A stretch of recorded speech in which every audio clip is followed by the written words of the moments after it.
Hello everyone, neat 2025ಗೆ ಸಂಬಂಧಿಸಿರುವಂತೆ ನೀಟ್ನ ಒಂದು answer key ಮತ್ತು OMR ಶೀಟನ್ನು ಯಾವಾಗ ರಿಲೀಸ್ ಮಾಡ್ತಾರೆ ಎಂಬ ವಿಷಯದ ಬಗ್ಗೆ, ಅಷ್ಟೇ ಅಲ್ಲದೆ ನೀಟ್ ರಿಸಲ್ಟ್ ಯಾವಾಗ ಬರುತ್ತೆ ಎಂಬ ವಿಷಯದ ಬಗ್ಗೆ ಈ ಒಂದು ವಿಡಿಯೋದಲ್ಲಿ ಪೂರ್ತಿಯಾಗಿ ಡಿಸ್ಕಸ್ ಮಾಡೋಣ.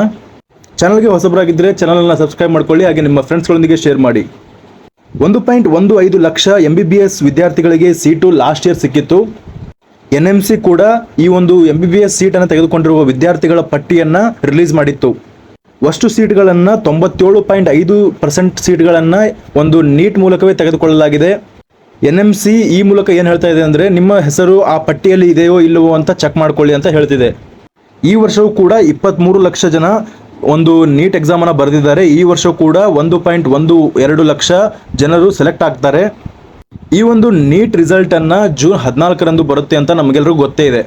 ಜೂನ್ 14ಕ್ಕೆ ಈ ಒಂದು ರಿಸಲ್ಟ್ ಬಂದರೆ, ಹಾಗಾದರೆ OMR ಶೀಟ್ ಮತ್ತು ಫೈನಲ್ ಆನ್ಸರ್ ಕೀಯನ್ನು ಯಾವಾಗ ರಿಲೀಸ್ ಮಾಡ್ತಾರೆ ಅಂದರೆ, 1 weak before the result release ಮಾಡಲೇಬೇಕು. ಯಾಕಂದರೆ 1 ವೀಕ್ ಬಿಫೋರ್ ದ ರಿಸಲ್ಟ್ ಈ ಒಂದು ಆನ್ಸರ್ ಕೀಯನ್ನು ರಿಲೀಸ್ ಮಾಡಿದ್ರೆ, ಆ ಒಂದು ಆನ್ಸರ್ ಕೀಯಲ್ಲಿ ಏನಾದರೂ ನಿಮಗೆ ಅಬ್ಜೆಕ್ಷನ್ಸ್ಗಳಿದ್ರೆ ಅದನ್ನು ನೀವು ಅಪೀಲ್ ಮಾಡ್ಬೋದಾಗಿರುತ್ತೆ. ಅಪೀಲ್ ಮಾಡಿರುವಂಥ ಅಬ್ಜೆಕ್ಷನ್ಸನ್ನು NTA ಪರಿಶೀಲನೆ ಮಾಡಿ ಒಂದು ಫೈನಲ್ ಆನ್ಸರ್ ಕೀಯನ್ನು ರಿಲೀಸ್ ಮಾಡಬೇಕಾಗ್ತದೆ.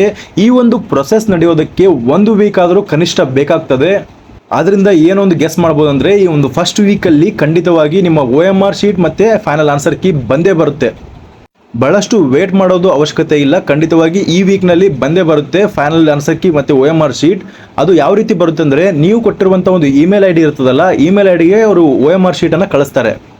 ಅಕಸ್ಮಾತ್ ನಿಮ್ಮ ಇಮೇಲ್ IDಗೆ ಅದು OMR ಶೀಟನ್ನು ಕಳಿಸಲಿಲ್ಲ ಅಂದರೆ, ನೀವು NTA ವೆಬ್ಸೈಟ್ನಲ್ಲಿ ಕೂಡ ನೀವು ಡೌನ್ಲೋಡ್ ಮಾಡ್ಬೋದಾಗಿರುತ್ತೆ.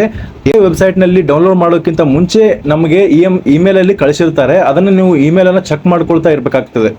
ಮತ್ತೊಂದು ಮುಖ್ಯವಾದಂತಹ ವಿಷಯವೇನೆಂದರೆ, ಕರ್ನಾಟಕದಲ್ಲಿರುವಂತಹ ಕಾಲೇಜಸ್ಗಳಿದಾವಲ್ಲ, ಈ ಎಲ್ಲ ಕಾಲೇಜುಗಳ ಫೀಸ್ ಸ್ಟ್ರಕ್ಚರ್ ಏನಿದೆ, ಇದು ಲಾಸ್ಟ್ ಇಯರ್ ಏನಿತ್ತು ಅದೇ ಒಂದು ಫೀಸ್ ಸ್ಟ್ರಕ್ಚರ್ ಈ ವರ್ಷವೂ ಕೂಡ ಕಂಟಿನ್ಯೂ ಆಗಲಿದೆ ಅಂತ ಮೂಲಗಳಿಂದ ತಿಳಿದು ಬಂದಿದೆ. ನೀವಿನ್ನು ಕಟ್ ಆಫ್ ಎಷ್ಟು ನಿಲ್ಬೋದು ನಿಮ್ಮ ಕೆಟಗರಿಯಲ್ಲಿ, ಮತ್ತು ನೀವು ಬೆಳೆಸುವಂಥ ಒಂದು ಕಾಲೇಜ್ಗೆ ಎಷ್ಟು ಕಟ್ ಆಫ್ ಇರ್ಬೋದು, ಈ ಎಲ್ಲ ಮಾಹಿತಿಯನ್ನು ತಿಳ್ಕೊಳ್ಬೇಕಾದ್ರೆ ನನ್ನ ಹಿಂದಿನ ವಿಡಿಯೋಗಳನ್ನು ಚೆಕ್ ಮಾಡಿ. ಅಷ್ಟೇ ಅಲ್ಲದೆ ಈ ಒಂದು ಚಾನಲನ್ನು ನಿಮ್ಮ ಫ್ರೆಂಡ್ಸ್ಗಳೊಂದಿಗೆ ಶೇರ್ ಮಾಡಿ. ನೀಟ್ ಮತ್ತು KCET ರಿಲೇಟೆಡ್ ಯಾವುದೇ ಒಂದು ಅಪ್ಡೇಟ್ಸ್ಗಳು ಬೇಕಾಗಿದ್ದರೆ ಈ ಚಾನಲನ್ನು ಸಬ್ಸ್ಕ್ರೈಬ್ ಮಾಡ್ಕೊಳ್ಳಿ. ಇದಿಷ್ಟಾಗಿತ್ತು ಈವರೆಗಿನ ಮಾಹಿತಿ. ಧನ್ಯವಾದಗಳು.